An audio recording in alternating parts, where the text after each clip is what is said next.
विचारसागर विचारसागर ग्रंथामध्ये तरंग पाचवा. पाचव्या तरंगामधला काय विषय? तर महावाक्योपदेश प्रकार. महावाक्योपदेश प्रकार या ठिकाणी करण्याचं कारण सांगितलं की आत्मा जो आहे तो आत्मा 3 शरीर आणि 3 शरीराच्या अंतर्गत असणारे 5 कोश या सर्वहून आत्मा कसा आहे? पृथक आहे, वेगळा आहे, म्हणजे भिन्न आहे. आणि हे जे बाकीचे स्वर्ग नरक पाप पुण्यादी या साऱ्या गोष्टी तुम्हाला प्रतीतीला येत असतात. ते कुठं प्रतीतीला येत असतात? आत्मस्वरूपाच्या ठिकाणी प्रतीतीला येत असतात.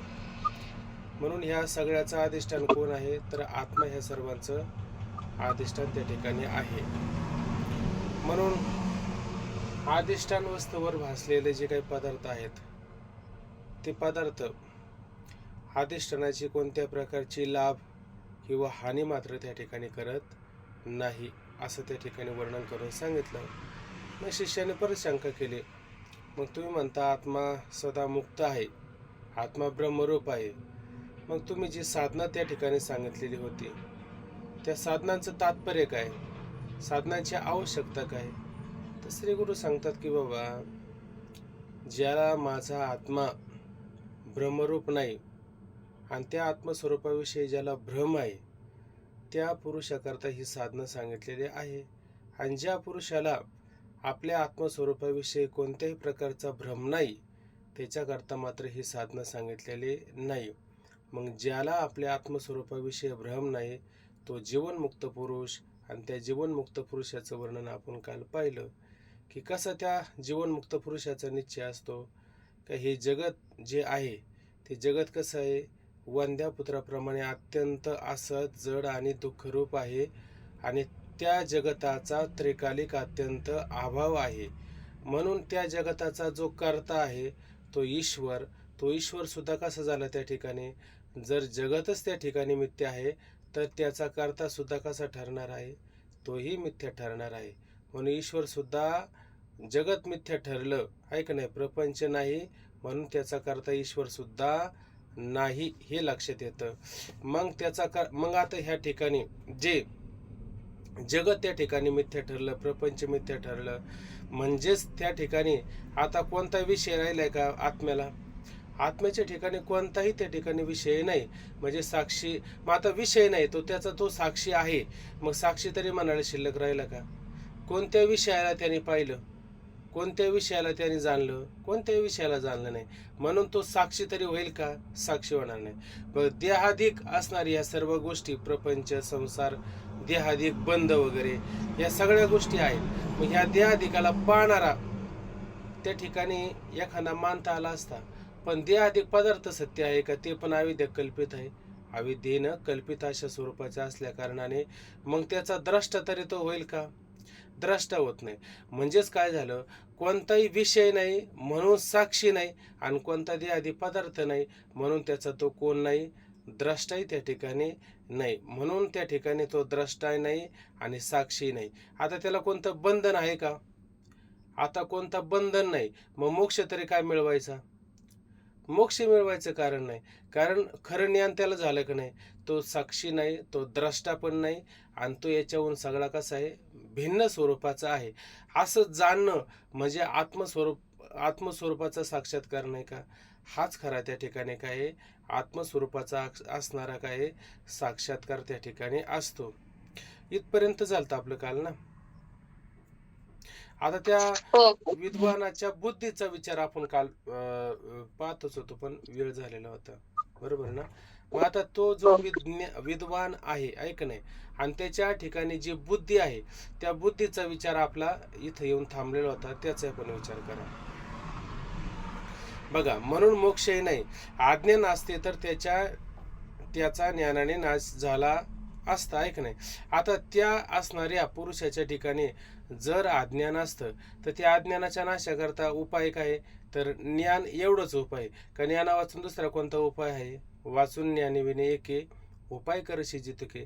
जेवढे तुम्ही उपाय कराल उलट ऐक नाही, तुकोबराय म्हणतात, जो जो करावा उपाव तो तो होय आपाव.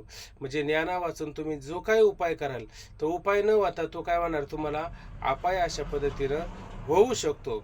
म्हणून या सगळ्याला उपाय काय, तर ज्ञान हेच त्या ठिकाणी उपाय आहे. पण अज्ञान नाहीच, म्हणून त्याचे नाशक ज्ञानही नाही. पण आता मला सांगा, साधना कशासाठी करायची असते, तर काहीतरी साध्य आपल्याला करायचं असतं, त्याच्यासाठीच आपण साधन करतो ना.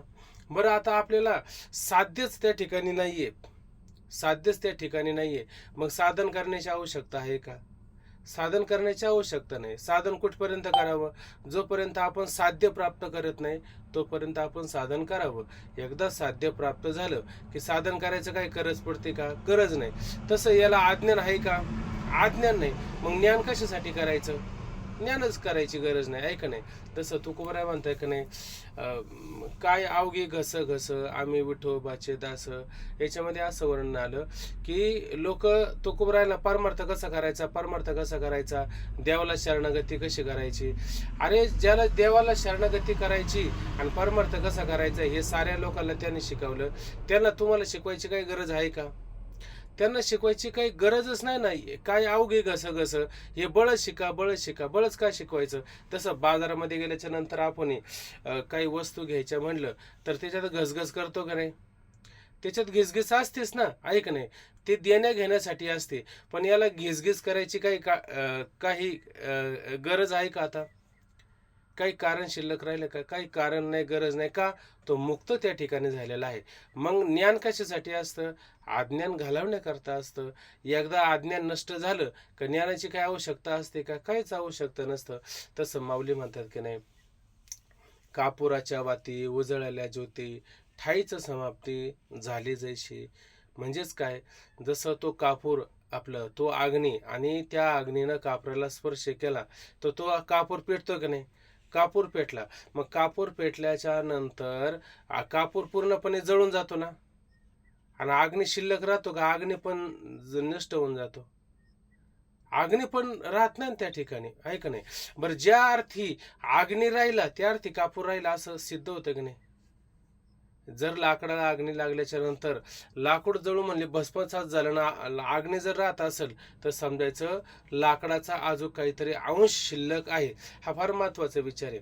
तसं आपल्याला असं वाटत असेल की आपल्याला अजून हे करायचं ते करायचं, अशी जर आपल्या ठिकाणी कर्तव्य बुद्धी असेल तर समजून घ्यायचं अजून आपल्याला यथार्थ ज्ञान किंवा अजून आपल्याला मोक्ष स्वरूप प्राप्त झालं हे सिद्ध होईल का? होणार नाही. आणि जर आपल्याला कर्तव्य बुद्धी जर नसेलच तर मग काय समजायचं? मग आपण मुक्त झालो, आपल्याला काही कारण राहिलेलं नाही. काम नाही, काम नाही, झालो पाहे रिकामा, आहे का नाही? झालो पाहे म्हणायला तरी शिल्लक राहील का तो? अहो, म्हणायला सुद्धा तो शिल्लक राहू शकत नाही. मग याच्यावरून काय झालं, जिथं कर्तव्य बुद्धी असते तिथं मात्र अज्ञान अजून शिल्लक आहे. जिथं कोणत्याही प्रकारची कर्तव्य बुद्धी नसते तिथं मात्र कोणत्याही प्रकारचा अज्ञान शिल्लक राहत नाही. मग तुम्ही परत अशी शंका पण घेऊ शकता. एक शंका तयार होते त्याच्यामध्ये, पहा.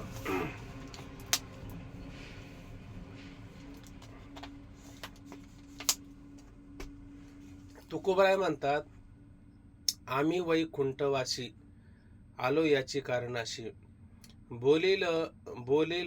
बोलिले जे ऋषी साच भावे भरताया. आम्ही वैकुंठात राहतो का नाही आणि परत येतो का नाही? मग येतो जातो आम्ही कशासाठी येतो जातो? बरं, येतो जातो आम्ही देवाच्या संगतीत. तो का म्हणे गातं देवना. मग काय येतो का जातो? त्याचं कारण आहे. त्यांच्या ठिकाणी जर तुम्हाला कर्तव्यता किंवा कर्तव्य बुद्धी जर दिसत असेल तर ती कशासाठी असते? तर समाजाला, लोकाला, जगाला मुक्त करण्याकरता असते का नाही? देखे प्राप्तार्थ जरी झाले, जे निष्कामता पावले, तयाही असे कर्तव्य उरले लोका लागे. त्याला कर्तव्य उरलेले कशा करता? त्याच्या लागे का लोका लागे? लोका लागे, लोकहिता करता. आणि त्याने लोका करता जरी कर्तव्य कर्म केलं तर तो कर्तव्य कर्माने कधी लिप्त होईल का? कधी मलिन होईल का? तया लोक संग्रहा लागे वर्तता कर्मसंगी, तो कर्मबंधू अंगे वाजेल ना, जैशी बहुरूपियाची राहो राणी, स्त्री पुरुष भाव नाही म्हणी, परी लोक संपादनी तैशीची करते. तो लोक संपादना करता, लोक कल्याणा करता, लोकहिता करता तसं करतो का नाही, का त्याला त्याच्या करता करायचे. मग ही कर्तव्य बुद्धी जी राहिली ती त्याच्या करता राहिली का लोका करता राहिली? लोका करता राहिलेली आहे. म्हणजेच तो कोण आहे? तो नित्यमुक्त आहे. दोन प्रकारचे मुक्त असतात बरं का, एक नित्यमुक्त असतात आणि एक युंजन मुक्त असतात. आता युंजन एक नित्ययोगी, आपलं मुक्त योगी आणि युंजन योगी, पुढे येणार तो विषय आपल्याला. तर नित्ययोगी म्हणजे काय बरं, की जे तुकोबरायसारखे, ज्ञानोबरायसारखे, साधू संतांसारखे मुक्तच असतात आणि ते काय करतात, स्वतःच्या इच्छेने म्हणा किंवा ईश्वराच्या इच्छेने म्हणा अशा पद्धतीनं अवतार घेतात आणि अवतार घेऊन जगताचा अशा पद्धतीनं ते कार्य करतात. ते नित्य असतात, ते अधिकारी कोटीतले पुरुष असतात. आणि आम्ही काय करतो, हा ग्रंथ शिकायचा, हा ग्रंथ शिकून आपल्याला ज्ञान प्राप्त करून घ्यायचं आणि ज्ञान प्राप्त करून काय करायचं, आपण आपल्या स्वरूपाशी एकरूप व्हायचं. तुम्हाला शास्त्रविधान करतं का? तुम्हाला शास्त्रविधान करत नाही. एकदा शास्त्रविधान कुठपर्यंत करतं, जोपर्यंत आपण शास्त्राच्या चौकटीत आहोत तोपर्यंत आपल्याला शास्त्रविधान करतं. एकदा आपण शास्त्राची चौकट सोडून दिली तर नंतर शास्त्रविधान करेल का आपल्याला शास्त्रविधान करत नाही. मग शास्त्र त्या अधिकारी कोटीतल्या पुरुषांना विधान करतं का? अधिकारी कोटीतल्या पुरुषांना विधान करत नाही. मग त्यांना विधान कोण करतं? त्यांना देव विधान करतो. देवाचा आग्रह असतो, साधू संतांचा आग्रह असतो, म्हणून ते येतात जातात, बरोबर आहे की नाही. त्यांना मात्र कोणत्याही प्रकारचं विधान शास्त्राने केलेलं नाही. ते युंजन योगी असो नाही तर नित्ययोगी असो, कोणतंही विधान केलं जात नाही. फक्त लोककल्याणाकरता अशा पद्धतीनं आम्ही त्यांना काय करतो, विधान करतो. आहे का नाही. शिवाजी राजांना आजही म्हणतो की राजे तुम्ही परत जन्माला या, आहे का नाही. त्यांना शास्त्रविधान करेल का? आता राजांना शास्त्रविधान करू शकत नाही. आपण करतो आपल्या कल्याणाकरता. ते मात्र काय येत असतात, साधू संत, शिवाजी राजे, आहे का नाही, हे स्वतः त्या ठिकाणी स्वतः भगवंत अवतार घेत असतो. त्यांना शास्त्र मात्र कोणत्याही प्रकारचं विधान करत नाही. मग ही कर्तव्य बुद्धी जरी त्यांच्या ठिकाणी दिसत असेल तर हे कोणाकरता आहे? आपल्याकरता आहे. त्यांच्याकरता मात्र नसते, हे लक्षात घ्या. मग आता त्यांना ज्ञानाची गरज आहे का त्यांचं अज्ञानच निवृत्त झालं? अज्ञान निवृत्त झाल्यामुळे ज्ञानाची सुद्धा आता गरज राहिलेली नाही, हे लक्षात घ्या. पण अज्ञान नाही म्हणून त्याचे नाशक ज्ञानही नाही, अशा त्या विद्वानाच्या निश्चयामुळे कर्तव्यबुद्धीचा त्याग झालेला असतो बघा. आणि म्हणून त्यांच्या ठिकाणी जी कर्तव्यबुद्धी असते तिचा पूर्ण काय आहे, त्याग झालेला असतो. यह परलोकातील विषय तुच्छ आहे म्हणून त्याच्या प्राप्तीकरता काही कर्तव्य नाही. बघा, य लोकातील आणि परलोकातील प्रत्यक्ष डोळ्यांनी पाहिलेले आणि कानाने ऐकलेले, बरोबर आहे की नाही, अनुकूल असणाऱ्या भोगाविषयी तीव्र त्यागाची इच्छा, याचा विचार करता असताना आपण काय केलं की आपण सगळं पाहिलं की यह लोक आणि परलोक सर्व काही माया कार्यच आहे का नाही. आणि माया कार्य सत्य असतं का मिथ्या असतं? रजेवर भासलेला सर्प सत्य असतो का मिथ्या असतो? रजेवर भासलेला सर्प त्या रजूची काही लाभ आणि अपकार उपकार करतो का? काहीच करत नाही, कारण तो कसा असतो, मिथ्या असतो. आणि जी वस्तू खोटी असते त्या खोट्या वस्तूच्या मागं कोणी लागतं का? खोट्या वस्तूच्या मागं कुणीच लागत नाही. लागलं तर कोणत्या वस्तूच्या मागं लागतो? खऱ्या वस्तूच्या. तसं यलोक आणि परलोक याच्यामध्ये जे काही यलोक आणि परलोक सांगितले हे सत्य आहे का मिथ्याच आहे? अहो, हे सगळं मिथ्याचे ना, आपल्या आत्मस्वरूपावर प्रतितीला येणार आहे म्हणून मिथ्या आहे. मग ज्ञानी पुरुष मिथ्या वस्तूच्या मागं लागेल का? लागणारच नाही. लागला तर कोणत्या वस्तूच्या मागे लागतो? सत्य वस्तूच्या मागे लागतो. वरून आपल्याला सर्वांना सांगतोय की नाही, आत्मावारे द्रष्टव्या, श्रोतव्या, मंतव्या, निधिध्यासितव्या. आत्माच आहे का नाही, द्रष्टव्या, पाहण्यास योग्य आहे, श्रवण करण्यास योग्य आहे, चिंतन करण्यास योग्य आहे, अहर्निशी निधिध्यासन करण्यास योग्य आहे. आणि आत्म्याहून सगळं कसं आहे, मिथ्याच आहे. आणि जर हे य लोक आणि परलोक जर चांगले जरी असते तर दृष्टांत दिला नसताना. हत्तीचे सोंड आणि कान वाकडे झाले, त्याने काय केलं असतं, सरळ केले असते, व्यवस्थित केले असतं आणि हत्तीला पेटावलं असतं का? पेटवलंच नसतं. का पेटवलं नसतं? कारण ते खरे म्हणून पेटवलं नसतं. मुळात कसं आहे, ते खोटंच आहे, पेटवण्यास योग्य आहे, नष्ट करण्यास, बाध करण्यास योग्य आहे. म्हणजे बाध करण्यास, खोटं म्हणण्यास जे योग्य असतं त्याचा विचार करतील का मुक्त असणारे पुरुष? ते कधीच करू शकत नाही. म्हणून यहलोक आणि परलोक मिळवायची कोणत्याही प्रकारची इच्छा राहिलेली नसते. उलट त्याला इच्छित भोग समोर आला तरी मात्र भोगण्याची इच्छा नसते. काय ओवी ती ह्या सो महासिद्धींची लक्ष्मी आली अपाशी, परी महाविष्णू जैशी न गणेची, तैसे अहिची का परित्रीचे परात्रीचे भोग पायिक झाल्या इच्छेचे, परी भोगावे हे न रुचे मनामागे. भोगाची इच्छा होते का? भोगायची इच्छा होत नाही. याचा अर्थ ते वैराग्य, नुसतं वैराग्य नाही, नुसतं वैराग्य म्हणण्यापेक्षा ते कडक वैराग्य. ऐक ना, तुका म्हणे आम्ही झालो अग्निरूप, लागून येते अंगा पाप पुण्य. आता पापही लागत नाही, पुण्य लागत नाही, यलोक नाही, परलोक नाही, कोणताही लोकांचा आम्हाला काही संबंध येत नाही. अग्निरूप झालो म्हणजे आम्ही काय झालो? ज्ञानरूप झालो, असं लक्षात घ्या. यह परलोकातील विषय तुच्छ आहे म्हणून त्याच्या प्राप्तीकरता काही कर्तव्य नाही. तसाच आत्म्याच्या ठिकाणी बंधन आहे. आणि आत्म्याच्या ठिकाणी बंध आहे का? आत्मा कोणत्या बंधनामध्ये आतापर्यंत आहे? आत्मा कोणत्याही बंधनामध्ये नाही. फक्त भ्रमामुळं तुम्हाला तो बंधनात आहे असं वाटत होतं, पण आत्मेच्या ठिकाणी बंध नाही. म्हणून मोक्ष प्राप्ती करता काही कर्तव्य नाही. आणि मोक्ष प्राप्ती आता बंध जर असला तर मग मोक्ष प्राप्ती करता काहीतरी कर्तव्य असतं, पण बंधच नाही तर मोक्ष प्राप्ती करता काही कर्तव्य आहे का?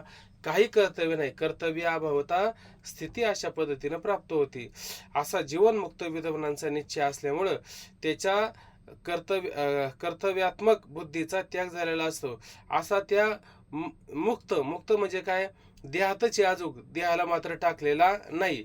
म्हणजे जीवन जगतो, पण जीवन जगत असताना त्या विद्वानांचा काय निश्चय झालेला असतो आणि कोणत्या प्रकारची कर्तव्य बुद्धी मात्र शिल्लक राहिलेली नसती. तिचा पूर्णतः त्याग झालेला असतो. असून तो सर्वथा कृत्य अवस्थेला प्राप्त झालेला असतो. कृत्य म्हणजे काय? दादा नेहमी सांगतात की जी वस्तू प्राप्त झाल्याच्या नंतर काही मिळवायचं शिल्लक राहत नाही. जी वस्तू म्हणजे परमात्मा वस्तू प्राप्त झाली, जसं आपण म्हणतो की नाही, हाथी के पाव में सबके पाव. हातीचा पाय केवढा असतो आणि त्याच्यामध्ये सगळ्यांचे पाय येऊ शकतात की नाही? मग बारकाले पाय धरण्यापेक्षा एक हातीचा पाव धरायचा आणि त्या हातीच्या पावलामध्ये सगळ्याचे पाऊल धरायचे. कृत्य अवस्था म्हणजे काय? आत्मस्वरूपाची प्राप्ती. एकदा आत्मस्वरूप प्राप्त झालं का त्याच्याबरोबर सगळे येतात की नाही? सगळं येऊन जातं. म्हणजे आता काही मिळवायचं वेगळं राहिलं का? काही मिळवायचं शिल्लक राहत नाही, असं लक्षात घ्यायचं. म्हणून ती म्हणायचं कृत्य अवस्था. त्याप्रमाणे हे शिष्य, तू आत्मा नित्यमुक्त ब्रह्मरूप जाणून जेव्हा आत्मस्वरूपाच्या ठिकाणी निश्चल होऊन सर्व कर्तव्य टाकशील, तेव्हाच तुला अक्रिय व ब्रह्मरूप विदेह मोक्ष प्राप्त होईल. बघा, फार महत्वाचा विषय. वरील जसा तो निश्चय पुरुष आणि त्याने निश्चय केलेला असतो, त्याप्रमाणे तू सुद्धा काय कर? निश्चय कर. तूही आत्मा कसा आहे? तूच आत्मा त्या ठिकाणी नित्य मुक्त आहे. आत्म्याला कधी बंधन आहे का? आत्म्याला कोणत्याही प्रकारचं बंधन नसतं. म्हणून आत्मा कसा असतो? नित्यमुक्त असतो. तसा तूही नित्यमुक्त आहे. ब्रह्मरूप जाणून जेव्हा आत्मस्वरूपाच्या ठिकाणी निश्चल होशील, जेव्हा तू स्वतःला कसं जाणशील? ब्रह्मरूप जाणशील. आणि कसं जाणशील? तू का म्हणे अहम ब्रह्म असं म्हणायचं का त्या ठिकाणी? का अहमय म्हणायचं नाही आणि ब्रह्म आहे असं म्हणायचं का? हे सुद्धा म्हणायचं नाही. कारण म्हणायला जर गेलं आणि तोंड जर उघडलं तर तेवढ्याने वारा आतमध्ये जाईल का नाही? आणि ती असणारी ज्योत फडफड करेल का नाही? उलट तुकोबराय म्हणतात, प्रेम नाही सांगता बोलता दाविता अनुभव चित्त जाणे. हा अनुभव कसा आहे? चित्ताने जाणण्याचा असतो का बोलण्याचा असतो? तो बोलला म्हणजे संपला, बोलायचं पण नाही. उलट शब्द ज्ञाने केला नाश. शब्दाने जर वर्णन करायला जर गेला तरी पण शब्द कशात येतो? माया कार्य आहे, ऐक नाही. आणि माया कार्याच्या माध्यमातून तू परमात्म्याचं स्वरूप वर्णन करू लागला तरी मग कसा आहे? त्या स्वरूपाच्या ठिकाणी दोष येऊ शकतो. मग जाणायचं म्हणजे काय? बोलायला सुद्धा शिल्लक न राहणं, म्हणजेच अशा पद्धतीने त्याला तुला जाणता येईल.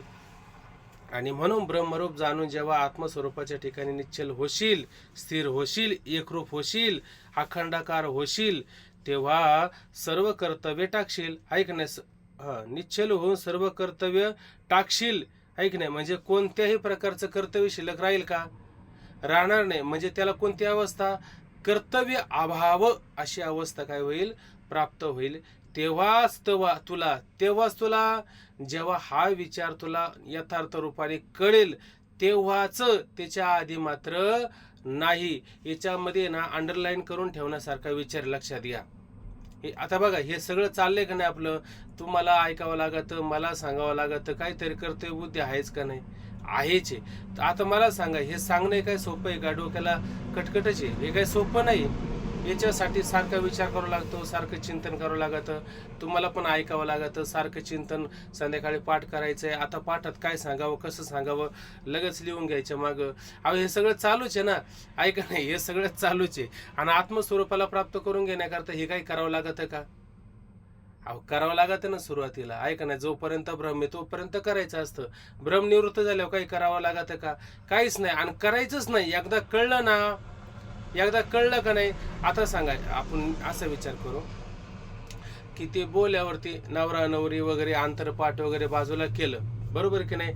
मग त्या नवरीला हा निर्णय करायला, निश्चय करायला किती तास लागतात नाव घ्यायला वगैरे? का तिचं ठरलेलंच असतंय. आणि ठरल्यामुळे लगेच नाव घेतलं. आणि एकदा नाव घेतल्याच्या नंतर परत तिला वारंवार नाव घ्यावंच लागतं का? अमुक रावांचं नाव घेते, अमुकात अमुक ठेवून अमुकात अमुक घेऊन असं म्हणावं लागतं का? म्हणायची गरजच पडत नाही, आहे का नाही? तसं आता म्हणायची गरजच पडली नाही पाहिजे. कारण म्हणायची गरज पडली तर भ्रम निर्माण झाला असा अर्थ होतो का नाही? म्हणून म्हणायची सुद्धा गरज पडली नाहीच पाहिजे. तेव्हाच तुला अक्रिय आणि ब्रह्मरूप असणारं जे स्वरूप आहे का नाही, तो विधेय मोक्ष मात्र प्राप्त होईल. कधी प्राप्त होईल? देहात असताना का देह पडल्याच्या नंतर होईल? देहात असताना पण होत. देहात असतानाच देहीच विदेही भोगोदशा असं.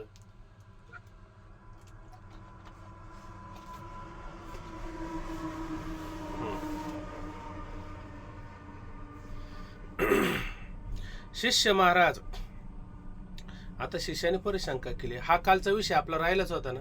का तुम्ही रात्री घेतला होता विषय, बोलले होते यावरती? आम्ही पूर्ण नाही, ह्या शंकेपर्यंत येऊन थांबलो होतो. वरचा मुद्दा पूर्ण केला. बरोबर, असो, चला. शिष्य महाराज, आपल्या उपदेशाचा विचार केला तर आत्मा वर सांगितल्याप्रमाणे निश्चय होण्यापूर्वीही नित्युक्त ब्रह्मरूपच आहे. मग सर्वनादी साधने कशाला, अशी पुन्हा पुन्हा शंका येते. आता वर सांगितलेला जो विचार आहे ना, त्या उपदेशाचा मी विचार केला की आत्मा काय, ज्ञान होण्याच्या पूर्वी मुक्तच आणि ज्ञान झाल्याच्या नंतर मुक्तच होता. म्हणजे तो आत्मा कसा होता? नित्य मुक्त होता. कधीतरी बांधला गेला का आत्मा? हा, एखाद्या वेळेस तो बांधला गेला, भ्रम आलता त्यावेळेस थोडा बांधला गेला आणि नंतर तो बांधला गेला नाही, असं कधी आहे का? उलट तो कसा आहे? नित्यमुक्त आहे. ऐक नाही ना, जसं तो कोरा म्हणतात ना, काय ज्ञानोबरांचीच होवी का, पूर्ण कुंभ ओलांडला तेथे बिंबाकारू दिशे भ्रंशला, परी भानू नाही भासला तया हवे. म्हणजे काय? भानू म्हणजे सूर्य, आणि सूर्याचं पडलं काय? किरण, कवडचं, आहे का नाही? कुठं पडलं? प्रतिबिंब मोठा भरलेला घट होता आणि त्या घाटामध्ये पडलं प्रतिबिंब. आणि काहीतरी पोरं आली आणि त्या पोराने काय केलं? त्या घाटाला धक्का दिला. रांजण म्हणा, घट म्हणा, तो पाडून दिला. आता तो रांजण पडला, त्याच्यातलं पाणी होतं ते सगळं सांडून गेलं. आता सगळं सांडून गेल्याच्या नंतर त्या पाण्यामध्ये कुठंतरी सूर्याचं प्रतिबिंब दिसायचं. आता दिसायचं बंद झालं. दिसायचं बंद झालं म्हणजे सूर्याचा नाश झाला का? आता फक्त काय दिसत नाही? प्रतिबिंब दिसत नाही. बिंब आहे का नाही वरती? बिंब आपल्या ठिकाणीच आहे. तुका म्हणे साहे देव आहे तैसा आहे का नाही? तो तुम्हाला फक्त भ्रम झालाय, आहे का नाही? पण जो आत्मा आहे सच्चिदानंद रूप, तिथं कधी भ्रम आहे का? नाही तर मग तिथं जर भ्रम म्हणावं तर सूर्याच्या ठिकाणी अंधार म्हणावं लागेल का नाही? सूर्याच्या ठिकाणी अंधार म्हणू लागेल. माऊली म्हणते का नाही, सांगे सूर्याच्या घरी प्रकाश काय वातीवरी, कान लावी जे अंधारे कोंडे लगा. आणि तुम्ही समजा दिवाबत्ती समजा तिथं केलीच नाही तर तो अंधाराने कोंडून जाईन का सूर्य कधी? अहो कधीच नाही ना कोंडून जाऊ शकत, आहे का ना. तो कसा आहे, स्वयंप्रकाशमान आहे, प्रकाशरूप आहे, अंधकाराचा लवलेश सुद्धा त्याच्या ठिकाणी नाही. म्हणजे कसा आहे, तो नित्यमुक्त स्वरूप आहे. असा जर आत्मा जर असेल, मग तुम्ही हे सारखं साधनं साधनं साधनं हे का तुम्ही वारंवार सांगता, आहे का नाही.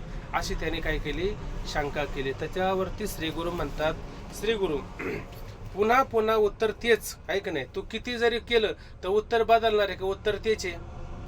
उत्तर त्याला तेवढंच आहे, उत्तर मात्र बदलत नाही.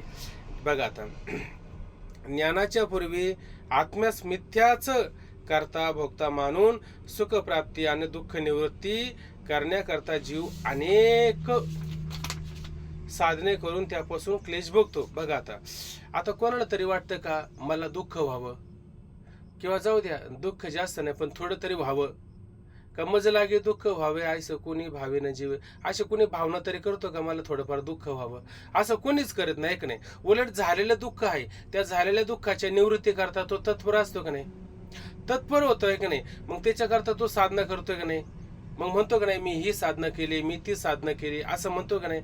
असं तो म्हणतच असतो, आहे का नाही. उलट आपण दादा नेहमी सांगतात आपल्याला की एखाद्याच्या घरी गेलो की तो जेवायला घेऊन जातो, आणि तिथं जेवायला घेऊन गेल्याच्या नंतर काय म्हणतो, जेवण तयार होतं महाराज, जरा थोडं आपण ना हे आपलं मोठं सगळं शेत आहे, हे मोठं शिवार आहे, चला मी जरा तुम्हाला फिरून आणतो, जरा फेरफटका. आता हे महाराज आता आधीच हे थकलेले असतात, आहे का नाही. त्याच्यात परत याचं बघायला जावं लागतं. मग म्हणतो काय, हे मी केलं, हे मी केलं, हे मी केलं. बापाचं काहीच नव्हतं, आहे का नाही. बरं एवढं तरी म्हणतो कमीत कमी मी बापाचा आहे का नाही, आहे का नाही. याच्यावर चर्चा केल्यावर तू आहे का नाही बापाचा कमीत कमी, किंवा बापाने तुला जन्माला घातलं का नाही, कमीत कमी एवढं पण तो बळच मान्य करतो, आहे का नाही. वरून तो स्वतःला काय म्हणतो, हे मी केलं, ते मी केलं. कशासाठी हे सगळं केलं बरं, सुखासाठी केलं का दुःखासाठी केलं. सुखासाठी केलं, सुखासाठी केलं, आहे का नाही. आणि हे सगळं सुखासाठी केलं, ते सुखाला कारण ठरतं का तेच दुःखाला कारण ठरतं. तेच दुःखाचं मूळ कारण. द्रव्याच्या माग कळीकाळाचा लाग म्हणून त्याचा संग खोटा, तुकोबरा म्हणताय का नाही. हे सगळं तयार केलं, उलट याच्या मग काय कळीकाळ लागलेला आहे का नाही. चोर माग लागलेले, चोर घराच्या बाहेर आहे का घरातच असतात, घरातच असतात, आहे का नाही. मग ते चोर तुला काय करतात, 2 हाता घालून 4 हाता घालून जेवढ्याला काढतात तेवढे काढतात, आणि मग शेवटी म्हणतो संसार दुःख मुळ चौकडे इंगळ. मग त्याला त्या ठिकाणी जाणीव होती. मग तो साधना नव्हती केली का त्यांनी, सगळी साधना केली होती. आता ही साधना मला सांगा, त्याला ज्ञान होतं का अज्ञान होतं म्हणून साधना केली. अज्ञान होतं. हा, तशी आता ही साधना आपण करतो, हे ज्ञानामुळे करतो का अज्ञानामुळे करतो. अज्ञानामुळे करतो. मग साधन करू नये का, केलं पाहिजे. किती साधन करावं, साधन किती करावं. ते माकड असतं ना, माकडाने बरणीत हात घालायचा, आता त्याचं वरच बीळ आहे ना ते मुळात निमुळतच आहे, अरुंद स्वरूपाचं आहे. मग त्याने मूठ भरून नाही घ्यायचं चण, थोडं थोडं थोडं थोडं 2-2 जर 4-4 खायापुरते जर घेतले तरी पण त्याचं भागल का नाही. आणि मूठच धरायचा प्रयत्न केला तर गुंतून नाही पडायचा का, गुंतून पडतं. मग आता तो साधन नाही करीत का, साधन करतो. कशासाठी, सुख प्राप्त करून घेण्याकरता साधन करतो. त्यापासून क्लेश होतो. आणि जेव्हा ब्रह्मविद आचार्यापासून वेदांत महावाक्य उपदेश प्राप्त होतो, तेव्हा त्या वेदांत वाक्य श्रवणापासून त्यास असे ज्ञान होतं की मी सच्चिदानंद ब्रह्मरूप आहे, करता भोगता नाही. बघा आता एवढी सगळे साधना करतो, आणि साधना करून हातात काय येतं, हातात काय येत नाही, हातामध्ये केवळ दुःख येतं. आणि मग शेवटी स्वतः म्हणतो की नाही, संसाराच्या तापे तापलो मी देवा, करिता या सेवा कुटुंबाची, म्हणून तुझे आठविले पायी, येई होतो माझे माये पांडुरंगे. आता देवा तुझा वाचून मला कोणी नाही, आता मी तुला मला प्राप्त करून घ्यायचं आहे, तू माझ्या अंतःकरणातला भाव जाण, आहे का नाही. मग तो काय करतो, आपणचे देव होय गुरु. मग असे ब्रह्मविद आचार्य त्यांना प्राप्त होतात, आणि मग त्याला बोध काय करतात, प्राप्त करून देतात. कशाने, महावाक्य उपदेशाचा बोध त्याला प्राप्त करून देतात. आणि अशा पद्धतीनं महावाक्याचं वेदांत श्रवण त्याला होतं. आणि त्यापासून त्याला काय ज्ञान होतं का मी सच्चिदानंद रूप आहे, मला जावं लागत नाही, मला यावं लागत नाही, मला मरावं लागत नाही, मला आपलं नाही, मला परक नाही, मला कर्म नाही, मला अकर्म नाही, मी अकर्मापासून वेगळा आहे. तुका म्हणे त्याचे कळले आम्हा वर्म, जे जे कर्म धर्म नाशिवंत, हे सगळं नाशिवंत आहे, ऐक नाही. इथं काय येथ आत्मा खरा काहीतरी अभंग आहे बघा. फलकट तो संसार इथं सार भगवंत. हा संसार फलकट आहे आणि इथं भगवंतच फक्त सार आहे असा त्याचा काय होतो, निर्णय होतो. आणि मग तो काय म्हणतो, आतापर्यंत मी हे केलं, मी ते केलं, हा सगळा काय माझा होता, भ्रम होता. म्हणजे मी कशाचा करता नाही, मी कशाचा भोगता नाही. आणि मला काही कर्तव्य होतं का? काहीच कर्तव्य नव्हतं. फक्त अज्ञानामुळे काय होत होतं, नुसत्या छंदे जग विनवते विवळत असे. मोठमोठ्याने आरडाओरडा सुरू आहे. कशाने? नुसत्या छंदे, नुसता घेण्यानं देण्याचा काय आहे, छंद त्यांनी करून ठेवलेला आहे. म्हणून आता मी करता नाही. कधी म्हणतो, मी सच्चिदानंद रूप आहे असं त्याला कळलं बर का. हे नुसतं ऐकणं नाही तर अनुभवाला येणं. बरोबर आहे की नाही? जेव्हा तो स्वतःला सच्चिदानंद रूप असं मानतो तेव्हा त्याचा तो करता भोगता किंवा काही कर्तव्य शिल्लक राहतात का? काही शिल्लक राहत नाही. आणि जोपर्यंत मी सच्चिदानंद रूप नाही, आहे का नाही, असं जेव्हा म्हणतो का नाही, तेव्हा त्याला कर्तव्य राहतात का नाही, आणि तेव्हा त्याला दुःख आहे का नाही, तेव्हा त्याला त्या ठिकाणी दुःख होत असतात. एवढेच त्या श्रवणाचे फळ आहे. श्रवणाचं फळ काय बरं? एवढंच फळ आहे ना, तू सच्चिदानंद रूप आहे. एकदा सच्चिदानंद रूप आहे म्हणजे त्याला काही कर्तव्य राहतं का? त्याला काही कर्म राहतात का? त्याला काही भोगता करता असं काही राहतं का? काहीच राहत नाही. एवढंच फळ आहे का? त्याच्यापेक्षा आधी काही फळ आहे का? हे वेदांत शास्त्र, याच्यातून काय मिळतं बरं आपल्याला? का ब्रह्मस्वरूपाची प्राप्ती होती आणि आपल्याला वेदांत वाक्याने स्वरूपाची प्राप्ती होती. कशी होईल ब्रह्मस्वरूपाची प्राप्ती बरं? अहो, ब्रह्मस्वरूपाची प्राप्ती कशी होईल? का प्राप्तच येतो? प्राप्तच आहे ना. मग हे वेदांत शास्त्र विचार सागर काय करून देतो आपल्याला? प्राप्त ज्ञान करून देतो. आत्मनाचा नाश करतो. अहो, माऊली म्हणता की नाही, अवघीच शास्त्रे अविद्या नाशाची पात्रे, वाचूनी न होती स्वतंत्र आत्मबोधी. ऐक नाही, आत्मस्वरूपाला प्राप्त करून देण्याशी समर्थ आहे का? नाही समर्थ. आहे का नाही? माऊली म्हणते का नाही, जैशा तैशा माती नेनुनी धनंजया, वेदू जाणू गेला तव तया झाली शाखा. वेद मला जाणण्याकरता आला, त्याच्या शाखा झाल्या का नाही, उपवेद झाले का नाही? ऐक ना, श्रुती नेती नेती म्हणती गोविंद रे.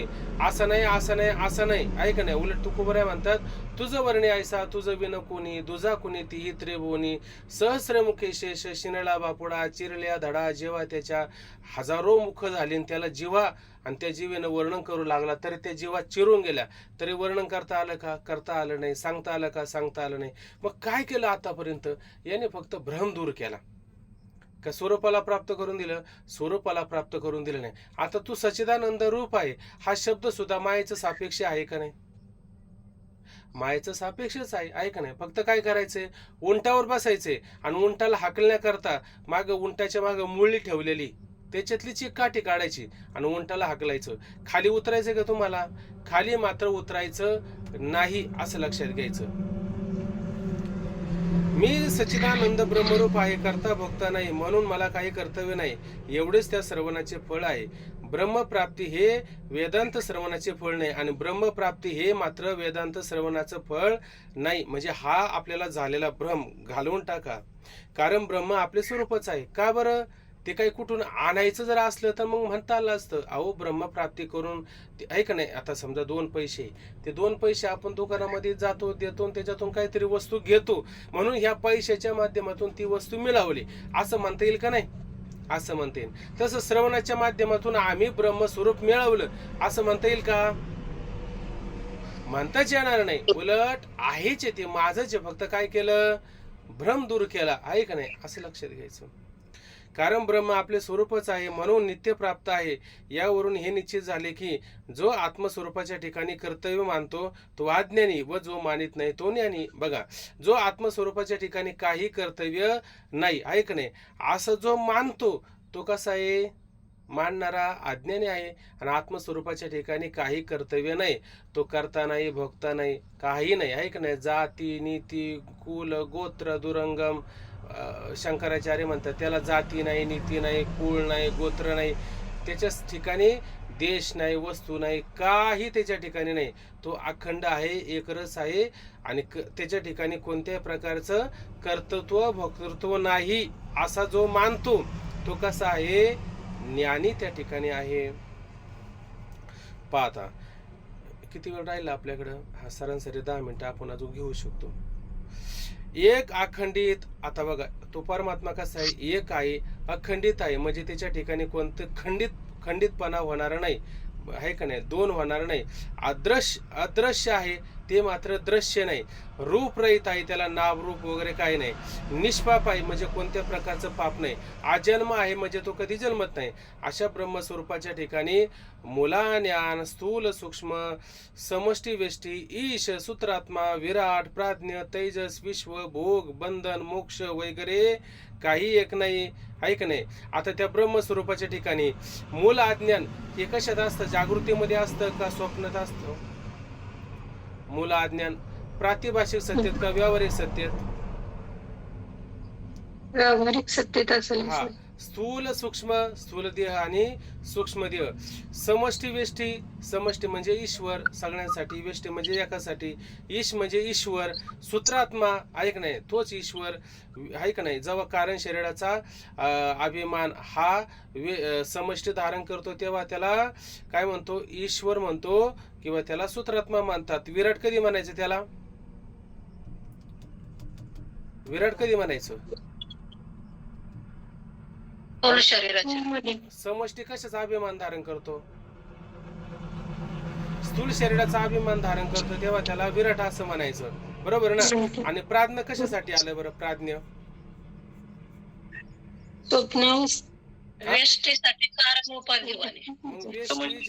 वेष्टी जेव्हा कारण शरीराचा अभिमान धारण करतो तेव्हा प्राज्ञ. तेजस सूक्ष्म शरीराचा विष्टी अभिमान धारण करतो तेव्हा तेजस. आणि विश्व स्थूल शरीराचा अभिमान धारण करणारा वेष्टी तेव्हा त्याला विश्व असं म्हणतात. शिवाय यांचे भोग, बंधन, मोक्ष वगैरे काही एक नाही.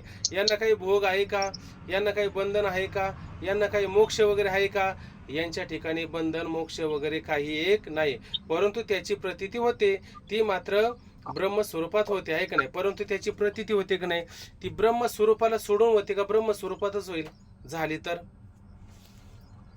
ब्रह्मस्वरूपात होईल.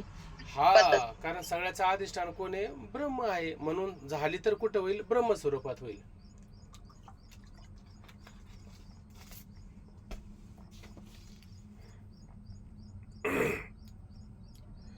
बरं, आता कुठे गेलं? परंतु त्याची प्रतीती होते, ती मात्र ब्रह्मस्वरूपात होते.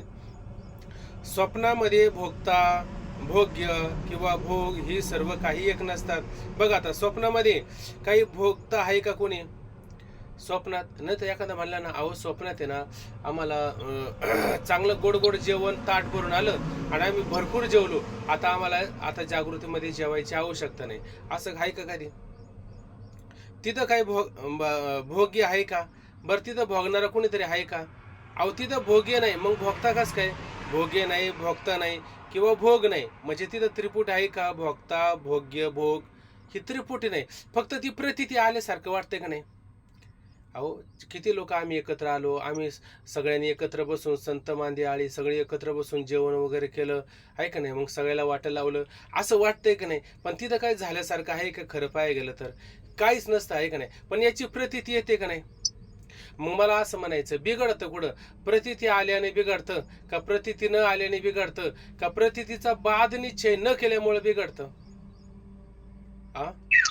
प्रतीतीचा बाद निश्चय बिघडतं. मग प्रतीती आल्याने बिघडत नाही आणि प्रतीती न आल्याने काही बिघडत नाही. बाद निश्चय करत नाही म्हणून आपलं त्या ठिकाणी बिघडत असतं. म्हणून म्हटलं स्वप्नामध्ये भोगता, भोग्य किंवा भोग ही काही एक नसतात, परंतु बुद्धीत ती सर्व विचित्र उत्पन्न होतात. वास्तविक पाहिलं तर हे सगळं कुठं उत्पन्न होतं? बुद्धीमध्ये उत्पन्न होतं. हे सगळे संस्कार कुठे? बुद्धीमध्ये अशा पद्धतीने उत्पन्न होणारे असतात. त्याचप्रमाणे जागृतीमध्ये जो प्रपंच भासतो तो सर्व बुद्धीचा विलास आहे, बरोबर की नाही? आता तो जागृतीमध्ये आता काय ओवे घन अज्ञान सुषुप्ती तो बीज भाव म्हणती, यर स्वप्न आणि जागृती फळभाव तयाचा. आता घन अज्ञान सुषुप्ती, सुषुप्तीमध्ये काय असतं? कारण असतं. सुषुप्तीमध्ये आपल्याला काही प्रतीत येतं का? भोगता, भोग्य, भोग वगैरे असं काही येत नाही. आणि स्वप्नामध्ये येतं आणि जागृतीमध्ये येतं, म्हणजे तिथं तो फळभाव आहे का नाही, कार्यरूपाने प्रतीतीला आलं का नाही, आणि कारण सुषुप्तीमध्ये होतं का नाही, कारण सुषुप्तीमध्ये असतं. तसं स्वप्नामध्ये म्हणा किंवा जागृतीमध्ये म्हणा, हे सगळं काय एकच लक्षात घ्यायचं. म्हणून म्हटलं की त्याचप्रमाणे जागृतीमध्ये जो प्रपंच भासतो तो सर्व बुद्धीचा विलास. बुद्धीचा विलास शब्दाचा अर्थ काय घ्यायचा, भोग. ऐक नाही हा आता बुद्धीचा विलास आहे का चैतन्याचा विलास आहे बरं पाहायला गेलं तर? बुद्धीचाच विलास आहे. बुद्धीचाच विलास आहे. बुद्धीमध्ये असणारे सुख दुःख पाप पुण्य पदार्थ सगळी सृष्टी बुद्धीमध्ये निर्माण झालेली आहे, लक्षात घ्यायचं. ऐक नाही, मग इथं तुम्ही म्हणशाल क्षणिक विज्ञान रूप आहे का? इथं क्षणिक विज्ञान रूप घ्यायचं नाही ना, तर परत विसंगती होऊ शकते.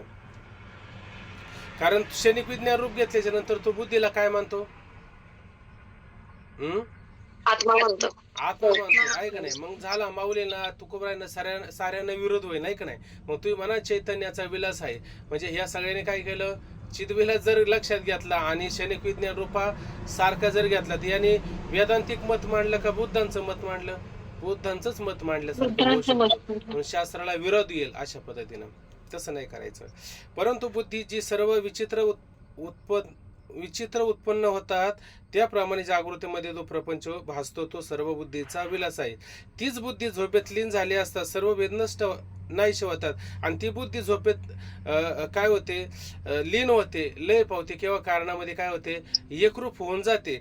तेव्हा तो भेद आहे का? तुम्हाला ते पदार्थ दिसतात का? पदार्थ जर दिसत नाही, बरोबर आहे की नाही, मग ते पदार्थ गेले कुठं? रज्जूवरला सर्प गेला कुठं?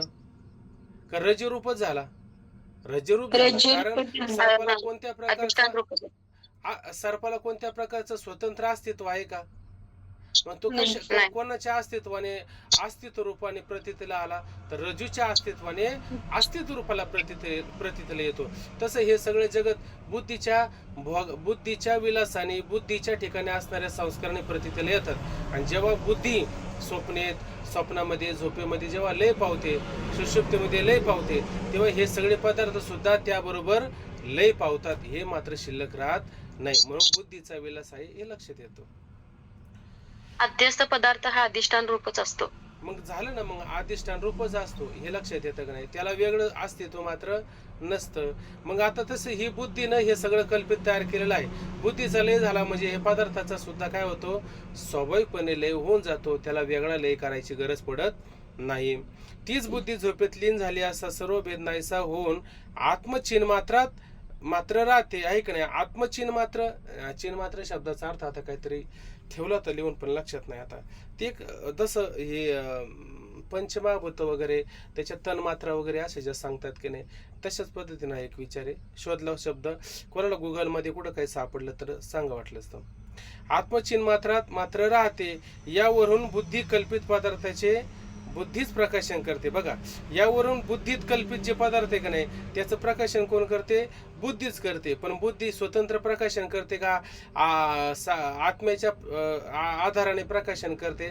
आत्म्याच्या आधाराने प्रकाशन करते, स्वतंत्र मात्र करत नाही, ती जड आहे. हे शिष्य असा ज्याचा अंतःकरणात ज्ञानाचा प्रकाश झाला, त्याचा सर्व अज्ञान अंकार जाऊन तो सदैव असंग अद्वितीय एकरस स्वयंप्रकाश ब्रह्मरूप होतो. म्हणून हे शिष्य आता काय लक्षात घे, की ज्याच्या अंतःकरणामध्ये असा, ऐक नाही, प्रकाश झाला, किती झाला? थोडा जरी झाला, ऐक नाही, जैशी दीप कळिका 10 कोटी, ऐक नाही, परी बहुत तेजा ते प्रगटी, तैसे हे सद्बुद्धी ते कोटी म्हणू नये. ऐक नाही, थोडा जरी प्रकाश आपल्या अंतःकरणामध्ये झाला तरी काही भाग्यवान आहे का नाही आपण? आहे का नाही? काय मला लक्षात पण येत नाही की माऊली म्हणतात की तेवढा त्या बुद्धीमध्ये प्रकाश जर झाला ना, तरी तो त्या ठिकाणी फार मोठा भाग्यवान आहे. काहीतरी येतं ना, संचर पाप पुण्य सूक्ष्म अति निष्कंप गुणात्रया तिथे लेपन लगती तेथे अर्जुना ते पुण्यवंश जरी अल्पची हृदयी बुद्धी प्रकाशे तरी आशेशे नाशे संसार भय. याने सगळा संसार भय नष्ट होतो का नाही? संसार भय नष्ट होतं म्हणजे संसार खोटा ठरतो. आणि जो पदार्थ खोटा असतो त्याचं भय राहतं का? त्याचं भय शिल्लक राहत नाही, असं लक्षात घ्यायचं.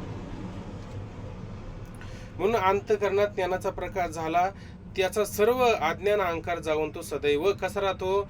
असंग कोणता संग नाही, अद्वितीय दोन राहत नाही, एक होतो, एकरस होतो, भिन्नत्वाने राहत नाही, स्वयंप्रकाश ब्रह्मरूप होतो आणि स्वतः प्रकाशमान ब्रह्मरूप होतो. त्याच्या निश्चयात वास्तविक मागे काही झाले नाही व पुढे काही व्हायचे नाही. त्याच्या निश्चयात काही माग झालं नाही, पुढे होणार नाही. उलट काय म्हणतात ते, न झाला प्रपंच आहे परब्रह्म, अहम सोहम ब्रह्म आकळले.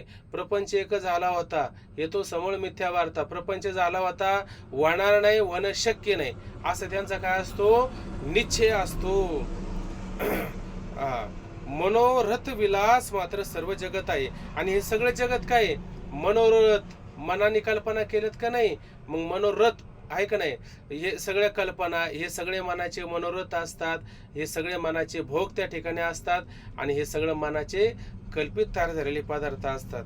म्हणून मनोरथ विलास, मनोरथ म्हणजे मनाचा रथ, भोग, विलास म्हणजे भोग, ऐक नाही, मात्र सर्व जगत आहे.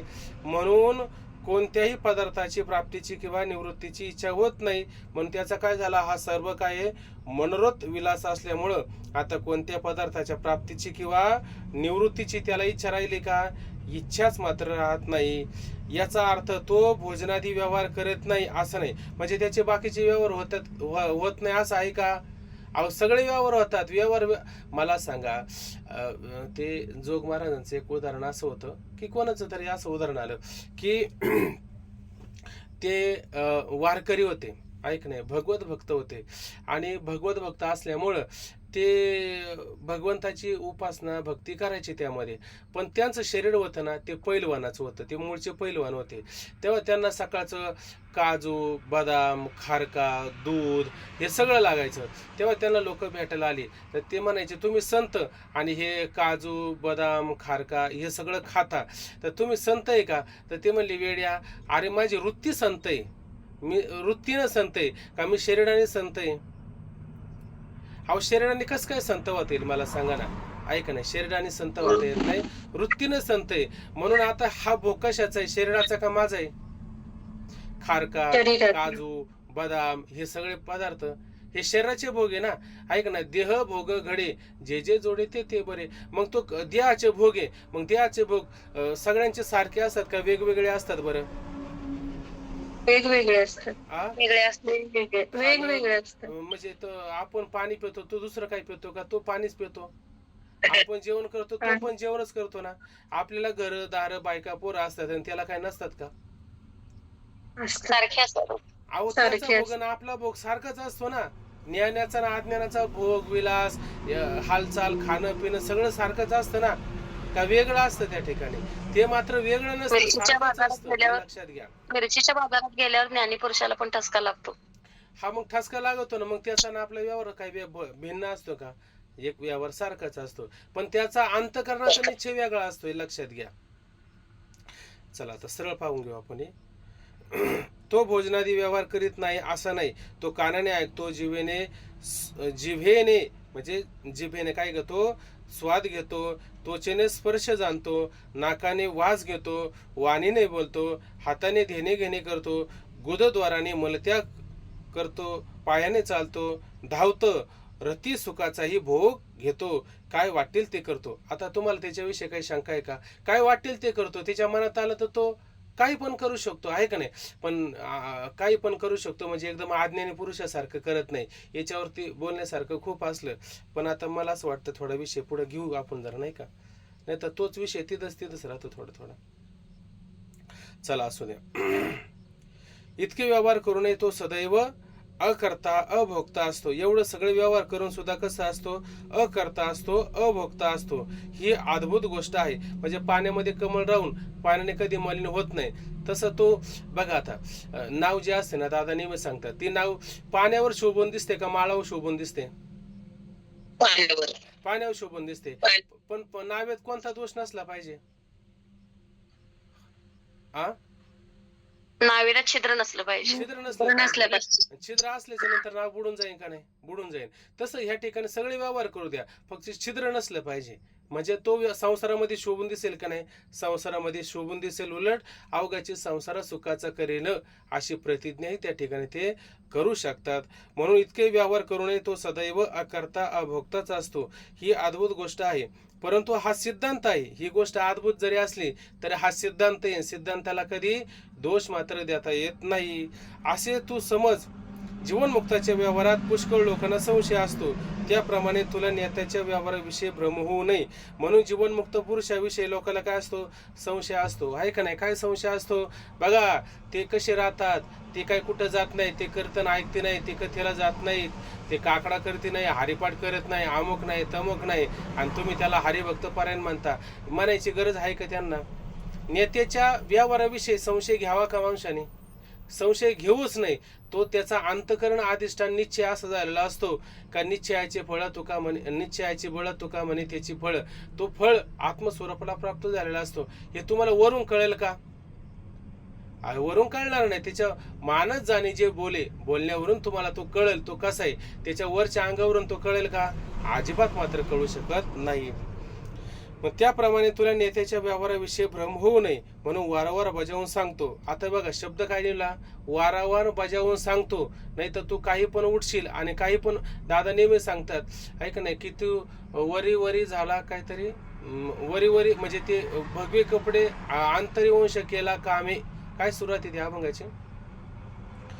ऐक नाही, म्हणजे वर संन्यासी झाला पण वर भगवे कपडे घातले पण आत मात्र काम तुला आवडता आलं नाही, असं कोणालाही मात्र त्या ठिकाणी म्हणू नये. उलट असं जर म्हटले तर संतांचे गुणदोष आणता या मना केला या उगाना सुकृताचा. असं त्यांचे गुणदोष जर मनात आणले तर आपल्याला त्याचं काय मोठं पाप लागू शकतो. आणि कितीतरी जन्म जातील पण ते पापातून आपण मुक्त होऊ शकत नाही. म्हणून त्यांचे गुणदोष, त्यांचे कपडे लत्ते, खाणं पिणं, व्यवहार, बायका पोरं, घर दार प्रॉपर्टी याच्या मात्र मागं जाऊ नये. त्याचा आत्मबोध कसा आहे याच्या मागं जावं माणसाने. लक्षात घ्या. त्याप्रमाणे तुला नेत्याच्या व्यवहाराविषयी भ्रम होऊ नये म्हणून वारंवार बजावून सांगतो. नेत्याच्या कोणत्याही व्यवहारावरून त्याच्या असंगत्वाविषयी मनात शंका घेऊ नये. तो कसा असतो? असंग असतो. ऐक नाही, म्हणून त्याच्याविषयी शंका घेऊ नये. वास्तविक हे नेत्याचे चिन्ह दुसऱ्याची परीक्षा करण्याकरता सांगितले नाही. वास्तविक हे नेत्याचे चिन्ह म्हणजे लक्षण, खुणा, ऐक नाही, दुसऱ्याची परीक्षा करण्याकरता सांगितलेले नाही. दुसऱ्याची परीक्षा नाही करायची, आपली परीक्षा करायची. हे चिन्ह हे लक्षण दिल्यात का नाही, हे आपल्या ठिकाणी आहेत का, हे आपली परीक्षा करण्याकरता आहे. दुसऱ्याची परीक्षा करण्याकरता सांगितलेले नाही. व तशी परीक्षाही करता येणार नाही. आणि तुम्ही परीक्षा करायला गेले तर तुम्हाला परीक्षा करता येईल का? त्याची करताच येणार नाही. लक्षात घेतलं पाहिजे. आता का करता येणार नाही, कसं करता येणार नाही, उद्या झाला तर होईन विचार त्याचा. कारण नेत्याचा बोध अंतकरणनिष्ठ असतो. कारण नेत्याचा बोध असतो तो अंतकरणनिष्ठ असतं. आणि अंतकरण असं उघडून दाखवत येतं कोणाला? हे पहा माझं अंतकरण, हे बघा दिसतं का नाही तुम्हाला ढळढळीत सगळं, असं दाखवता येतं का कोणाला? काहीच दाखवता येत नाही. असं लक्षात घ्या. त्याचा नेत्याचा बोध अंतकरणनिष्ठ आहे. तो परीक्षेकालीही पूर्ण सहवासाशिवाय कळणं शक्य नाही. आणि त्याची परीक्षा जरी केली आणि त्याच्या सहवासामध्ये राहण्याचा प्रयत्न जरी केला तरी कळेल का तुम्हाला? तरी कळणं शक्य नाही. ही नेत्याची चिन्ह साधकाने अभ्यास करत असता आपल्या ठिकाणी आली आहेत की नाहीत हे पाहण्याकरता सांगितले. साधकाने त्याच्या सहवासामध्ये राहावं, त्याचं चिंतन ऐकावं, सत्संग करावं, आपल्या ठिकाणी आलं का नाही हे बघावं. त्याच्या ठिकाणी किती आलं किती नाही हे मात्र बघत बसू नाही. आहे का नाही? हे पाहण्याकरता सांगितले नाही. हे वर्म लक्षात न आल्यामुळे पुष्कळ लोक नेत्याच्या व्यवहारात कुत्सिक टीका करत असतात. आहे का नाही? मग हे लोकांना कळत नाही. काही लोक आता ते असं असतं, काही लोक घरी येतात आणि घरी आल्याच्या नंतर म्हणतात बघा त्यांच्या पत्न्या, बघा त्याची बायका, तो कसा राहतो, कसा खातो, त्याची काय अवस्था. आहे का नाही? आणि कसला साधून कसला संत, असं मात्र पाहायचं नसतं. पाहिलं तर त्याचं काय होईल? आहे का नाही? आता सांगितलं का नाही, संतापाशी बहु असावी मर्यादा, फलकटाचा धंदा उरफुडी. म्हणून अशा पद्धतीनं त्याचे मात्र दोष आपण पाहू नाही. पण अज्ञानी लोकांना बुद्धी बांध्या असल्यामुळं त्या लोकांच्या बुद्धीमध्ये असा भ्रम येतो आणि ते लोक नावं ठेवत असतात. हे वर्म लक्षात न आल्यामुळं पुष्कळ लोक नेत्याच्या व्यवहारात कुत्सित टीका करत असतात. ते त्यांची बुद्धिमांदी आहे. बुद्धी मतिमंद असल्यामुळं असं त्यांना वाटतं. असो, नेत्याचा काय निश्चय सांगावा? आता त्याचा निश्चय कसा सांगावा बरं? सांगण्यासारखं नाही. आपापल्या विषयाच्या ठिकाणी व्यवहार करीत इंद्रिय मी, व्यवहार करणारी इंद्रिय मी नाही किंवा ती इंद्रिय माझी नाही. आता इंद्रिय व्यवहार करताय का नाही, माऊली काय 3रे अध्याय सांगतात की इंद्रिय व्यवहार करत असताना त्याच्यामध्ये आसक्त होतात का, भोग घेतात का, काय करतात, त्याला तो विरोध सुद्धा अशा पद्धतीनं करत नाही. आणि इंद्रिय व्यवहार करत असली तर इंद्रिय माझी नाहीत, म्हणून त्याच्या व्यवहाराचा माझ्याशी संबंध नाही. इंद्रिय कोणाचे आहेत? पंचमहाभूताचे आहे. आणि पंचमहाभूत म्हणजे काय?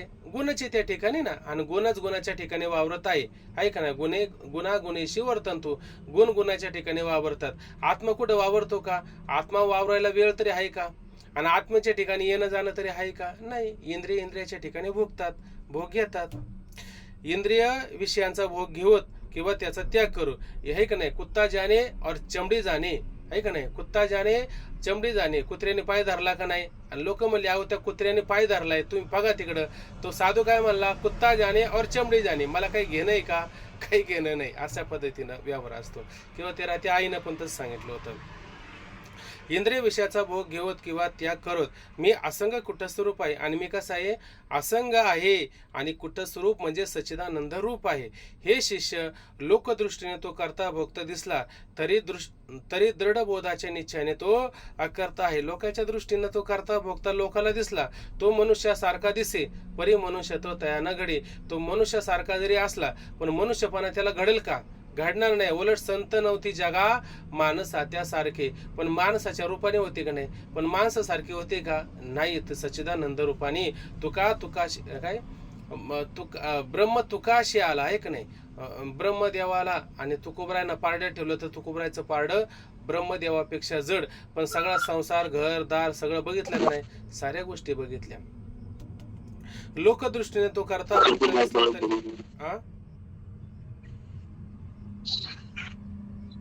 तुकिता तुलनेसी ब्रह्म तुकाशी आले, हे सांगायचं होतं त्यांना. तुकिता म्हणजे तुलना करून बघितलं, काटा घेतला, तराजू घेतला आणि तुलना करून बघितलं. तुकिता तुलनेसी ब्रह्म तुकाशी आले, असं लक्षात घ्यायचं. लोकदृष्टीने तो करता भोगता. आता लोकांच्या दृष्टिकोनातून तो करता भोगता जरी दिसला तरी दृढ बोधाच्या निश्चयाने तो अकर्ता अभोक्ताच असतो, ऐक नाही? तो कसा असतो? अकर्ता आणि अभोक्ता असतो. हे कोणाला कळलं बरं? अहो हे कळणार कोण? वर्म जाणे तो पारखी. जो एखादा पारखी असतो का नाही तोच हे वर्म जाणू शकतो. आणि जे पारखी नाही त्यांना हे वर्म कळेल का? तुकोबराय म्हणते का नाही? पारदीच्या खुना जाणे तिनेची साधाव्या. आता हा समोर त्याच्याकडे वाघूर आहे, फासे आहे आणि कुऱ्हाडी आहे, ऐक नाही? ह्या 3 वस्तू जर घेऊन जात असेल तर तो कोण आहे? तो पारधी आहे. हे कोणाला कळेल? पारदेलाच कळेल. दुसऱ्या पारधी नाही त्याला कळेल का? कळणार नाही. तसं जो असंग निर्विकार सच्चिदानंद रूप ब्रह्मामध्ये तन्मय झालेला आहे, मग्न झालेला आहे, रस झालेला आहे, त्याच्या खुणा कोणाला कळेल? तो आधी, आहे का नाही? तुका म्हणे अंगी व्हावे ते आपण, तरीच महिमान कळो येल. संताचा महिमा तो बहुदुर्गम, शब्दकाचे काम नाही येथे. बहुदृढ जरी झाली म्हैस गाय, तरी काय होय कामधेनू. त्या संताचा महिमा आपल्याला सांगता येईल का? नाही. तुका म्हणे अंगी व्हावे ते आपण, तुम्ही स्वतः संत व्हा, मग तुम्हाला संतांचा महिमा कळेल. मग सामान्य लोकांना महिमा कळेल का? सामान्य लोकांना महिमा मात्र कळणार नाही. मग लोकदृष्टीने तो करता भोगता दिसला तरी दृढ बोधाच्या निश्चयाने तो अकर्ता अभोक्ताच आहे, हे केव्हाही विसरू नकोस. आणि तूच असाच निश्चय करून कृत हो. आता शिष्य सांगतो, एवढी शंका आपण पाहू आणि थांबून घेऊ. शिष्य म्हणतो, महाराज आपण कळकणी इतके सगळे सांगितले, म्हणजे कळकणी सांगता हे पण त्यांना कळतं, आहे का नाही? पण काय करावं? तथापि तसा माझा निश्चय होत नाही. याला काय करू? आहे का नाही? याला मी काय करू? माझा निश्चय होतच नाही. दुसरा काहीतरी उपाय सांगा, आहे का नाही? दुसरा काहीतरी उपाय सांगा. आणि वरून शिष्य म्हणतो, तुम्ही मागं 4थ्या तरंगात काय सांगितलं, 2ऱ्या तरंगात काय सांगितलं, हे सगळं मला कळतं. मग ज्या अर्थी शिष्याला कळतं त्या अर्थी शिष्य आज्ञाने आहे का आपलंच प्रतिनिधित्व करतो शिष्य? आपलंच प्रतिनिधित्व करतो. कदाचित आता कोणी आलंय, कोणी येत नाही पाठाला, कोणी विसंगत करतो, आहे का नाही? कोणी लवकर जातो, कोणी थांबतो, कोणी म्हणतो जाऊ दे होईल तसं होईल. पण शिष्याला मात्र कळकळ आहे का नाही? तरी तो म्हणतो जाऊ द्या, अजूक थोडं सोपं करायच्या मागं लागलेला आहे तो. श्री गुरु म्हणतात, तसा तुझा निश्चय होत नाही, यास नाईलाज आहे. तुला आता ब्रह्मज्ञानाकरता लय चिंतन प्रकार सांगतो. आता तुला ब्रह्मज्ञान तर आता बघा, आम्ही मक्तेदारी उचललीची काही जरी झालं तरी, आणि तो मक्तेदारी उचलली काय, तुला स्वरूपाचा बोध प्राप्त करून द्यायचा, ही मक्तेदारी उचलली. पण समजा तुला आता हे जमत नसेल तर दुसरं काहीतरी सांगावं लागणार का नाही? ऐक नाही, कसं का होईना काय आहे का नाही, लहान मुलाला जर त्याला समजून सांगायचा प्रयत्न करतो का नाही, घोकून घाकून ठोकून ठाकून हाणून मारून काहीतरी करून त्याला त्या मार्गाला लावच लागत का नाही? तसं आता हा म्हणतो मला कळत नाही, मग आता दुसरं सांगायचं काहीतरी काम आहेच का नाही? दुसरं सांगून त्याला सन्मार्गाला लावलं तर पाहिजे का नाही? लावलंच पाहिजे. म्हणून आता काय करतो आम्ही, उद्या तुला लय चिंतनाचा प्रकार सांगतो, कसं पद्धतीनं लय चिंतन करायचं, ते लय चिंतनाचा प्रकार आपण उद्याला पाहू. आता या ठिकाणी आपण थांबून घेऊ. ओम पूर्णमदः पूर्णमिदं पूर्णात् पूर्णमुदच्यते पूर्णस्य